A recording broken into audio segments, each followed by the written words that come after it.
Sejumlah artis ikutan, apa benar tarian THR menyerupai tarian Yahudi? Sejarah mengungkap, media sosial belakangan ini diramaikan dengan tren baru berupa tarian yang disebut tarian THR. Tarian ini mulai mencuri perhatian saat momen Lebaran Idul Fitri 2025, di mana banyak masyarakat yang mengikuti tren tersebut untuk merayakan kebersamaan dengan keluarga sambil membagikan uang THR. Sejumlah artis pun terlihat ikut meramaikan tren tersebut. Sebagian warganet mempertanyakan apakah tarian tersebut benar-benar memiliki hubungan dengan tarian Hora budaya Yahudi. Tarian Hora memiliki sejarah yang panjang sebagai bagian dari tradisi bangsa Yahudi. Beberapa sumber menyebutkan bahwa tarian Hora juga merupakan tarian rakyat Rumania. Namun dikutip dari laman Institut Europin des Musik Juives, Hora Israel sebenarnya tidak memiliki keterkaitan dengan Hora Rumania. Tarian ini dipraktikkan dalam bentuk lingkaran, baik satu baris atau lebih menggunakan ritme yang mirip dengan Freilek, sebuah genre musik dalam tradisi musik Yahudi Eropa Timur. Tarian ini dimunculkan oleh orang-orang Yahudi di Rumania dan Ukraina Selatan pada akhir abad ke-19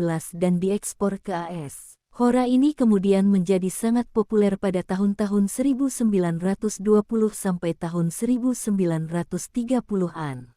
Hora dapat ditarikan dengan diiringi banyak lagu tradisional klezmer dan cerita rakyat Israel. Dalam perkembangannya, tarian tradisional bangsa Yahudi ini berkembang menjadi beberapa versi. Tarian Hora tradisional dilakukan dengan cara memutar tubuh secara melingkar yang dilakukan dalam kelompok. Para penari berpegangan tangan, melangkah diagonal, maju atau mundur, dan membuat lingkaran berputar, biasanya searah jarum jam, bergerak membuka barisan atau maju dalam satu baris. Para peserta menyanyikan semua lirik lagu, diiringi oleh para musisi. Dalam komunitas Yahudi yang lebih tradisional, pria dan wanita menari secara terpisah dalam kelompok mereka sendiri. Dalam komunitas yang lebih modern, pria dan wanita menari bersama dalam kelompok campuran dengan pasangan di tengahnya.